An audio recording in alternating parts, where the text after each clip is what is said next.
An East Tennessee organization that helps refugees get back on their feet when they come to the U.S. is concerned about some new immigration bills being discussed in the General Assembly.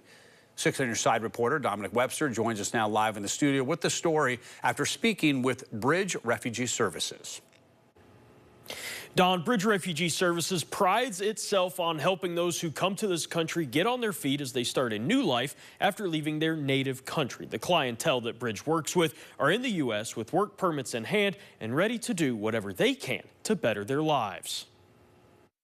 Our clients, it's important to note, are entirely here through legal means. What we're looking at with the bills that are in the General Assembly are a problem that are, even setting aside the moral standards, a problem for workforce development. Our clients are here with work permits, they're interested in taking jobs, they're interested in working, and we believe that they are here with a sense of giving back to their communities. Bridge, which is on Whittle Springs Road, has been working with refugees for 40 years and hopes to get them on their feet as they begin a new life in the U.S. Noah McBrayer Jones, the Director of Communications and Development at Bridge, says they may not be impacted right now, but that could change. They are protected classes that are allowed to be here.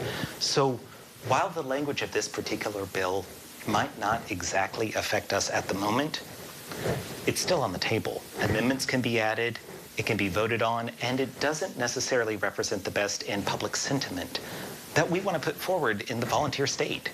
That bill Jones mentioned, House Bill 811. It states a charitable organization that provides housing to someone known to be in the country illegally can be held liable for loss, damage, injury, and death resulting from a criminal offense committed by that person. Jones saying his clients are here legally, and he is happy to be a part of an organization dedicated to helping those who come to the U.S. We are seeing people here in East Tennessee restart their lives, which is incredible. It's an opportunity that Bridge has to help somebody who might have left their country 4 to 10 years ago through no fault of their own.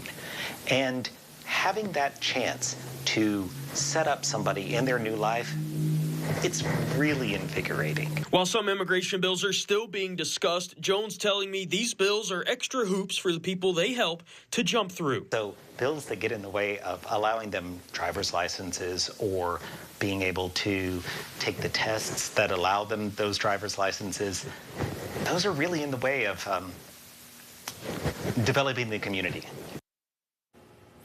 Jones telling me they work closely with several agencies from federal down to the municipal levels. He said the people they work with are some of the most vetted refugees at the federal level. He added the paths for getting refugees into the country could be more streamlined. Don.